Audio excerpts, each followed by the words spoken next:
Prezados ouvintes, muito bom dia, boa tarde e boa noite. Sejam bem-vindos ao projeto Ciência é Vida. As principais áreas do conhecimento abordadas neste projeto são as ciências da natureza, que compreendem os campos da física, química e biologia, e matemática e suas tecnologias. Nosso foco é gerar conhecimento e agregar valor para os estudantes, que se preparam para o ensino médio, Enem e concursos públicos. Hoje nós trouxemos a questão de número 104 da prova amarela do Exame Nacional do Ensino Médio, famoso Enem, ano base de 2020, na área de Ciências da Natureza e suas tecnologias.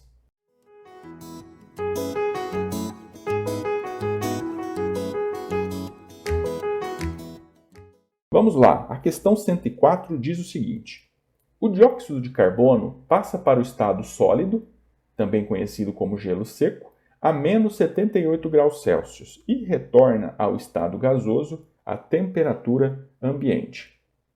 O gás é facilmente solubilizado em água, capaz de absorver radiação infravermelha da superfície da Terra e não conduz eletricidade.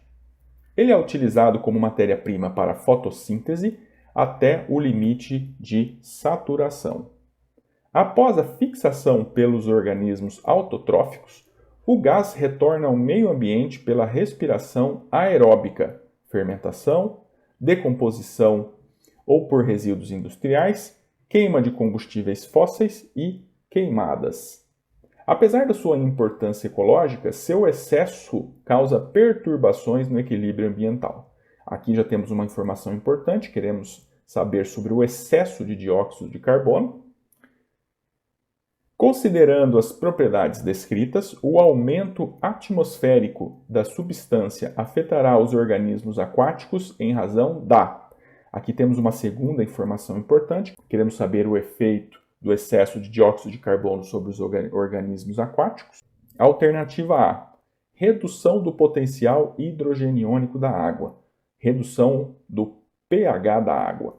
Alternativa B: restrição da aerobiose pelo excesso de poluentes. Alternativa C: diminuição da emissão de oxigênio pelos autótrofos.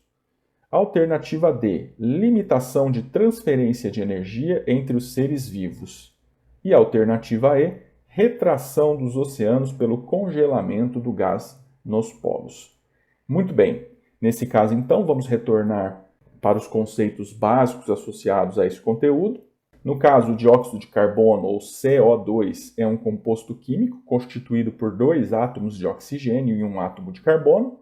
Não confundir com o monóxido de carbono, que é o CO, ou seja, nós temos um oxigênio a menos no monóxido de carbono. Item 3, a temperatura ambiente ele é um gás que se solidifica a menos 78 graus Celsius, e o item 4 ele é solúvel em água, por isso nós temos as águas com gás. O CO2 e o aquecimento global. Então, a ação do homem contribui para o aumento da quantidade de CO2 na atmosfera, contribuindo então para o aquecimento global. Nós aqui não estamos falando de responsabilizações, mas é um fato que a ação do homem contribui para o aumento da quantidade de CO2 na atmosfera. Já no caso da fotossíntese, o CO2 é fundamental à vida no planeta, uma vez que ele é um dos compostos para a realização da fotossíntese, processo pelo qual os organismos fotossintetizantes transformam a energia solar em energia química. Aqui cabe um grande destaque, uma vez que as plantas, que são as principais realizadoras de fotossíntese, elas são fundamentais. Elas transformam essa energia solar em energia química e elas servem de alimento para os outros elementos da cadeia alimentar. Então, essa energia química ela é redistribuída para os demais seres vivos por meio da teia alimentar. Organismos autotróficos são seres vivos capazes de sintetizar seu próprio alimento, como plantas, algas, cianobactérias e outros.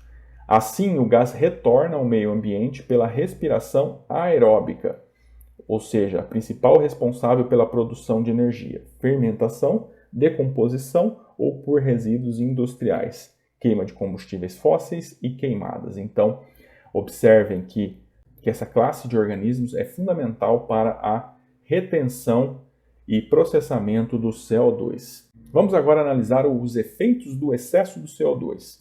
Como o CO2 absorve radiação infravermelha, que é uma das radiações emitidas pelo Sol, fundamentalmente a radiação responsável pelo aquecimento, retém-se calor nas camadas mais baixas da atmosfera, desequilibrando o clima e aumentando a temperatura.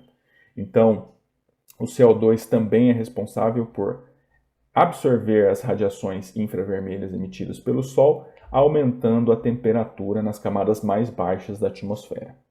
Item 2. O aumento da concentração de CO2 na atmosfera induz o aumento da concentração de CO2 nas águas dos oceanos. Então, se nós temos uma região de maior concentração de CO2, essa situação de equilíbrio tende a se deslocar para o ambiente com menor concentração de CO2, nesse caso, as águas do oceano. Estima-se que 33% do CO2 tenha sido absorvido pelas águas dos oceanos. E a água, por sua vez, reage com o CO2, formando ácido carbônico, tornando a água mais ácida, ou seja, com pH mais baixo, reduzindo então o potencial hidrogeniônico. Isso, obviamente, como consequência, causa desequilíbrio no ambiente aquático. Retornando para as alternativas, alternativa E, retração dos oceanos pelo congelamento do gás carbônico. Então, notem que, a despeito de nós termos temperaturas severas nos polos, não são temperaturas menores que menos 78 graus Celsius para promover o congelamento do CO2. Então, essa alternativa ela não se encaixa perfeitamente no nosso exercício. Item D. Limitação de transferência de energia entre os seres vivos. A limitação de energia ela ocorre simplesmente devido à disponibilidade de CO2 ou disponibilidade dos elementos da cadeia alimentar. O que também não é o caso aqui, porque nós não temos a limitação do CO2. Diminuição da emissão de oxigênio pelos autótrofos. A emissão de oxigênio ela ocorre nem mais e nem menos do que a planta necessita. Então não há uma diminuição. Item B. Restrição da aerobiose pelo excesso de poluentes. A aerobiose é fundamentalmente um processo de transferência de energia de um sistema para o outro, e nesse caso o fato de termos mais CO2 não implica em restrição da aerobiose. Alternativa A, redução do potencial hidrogeniônico. Aqui perfeito, uma vez que o aumento do CO2 na atmosfera faz com que esse CO2 migre para dentro da água do oceano. A água do oceano reage com o CO2 gerando o ácido carbônico e, como consequência, há uma redução do pH da água, ou seja, redução do potencial hidrogeniônico. Então, a alternativa que melhor se encaixa nessa questão é a alternativa A. E assim finalizamos mais esse conteúdo, com o desejo de termos agregado valor para vocês e termos contribuído para a democratização do acesso à educação. Nos vemos em breve. Até a próxima!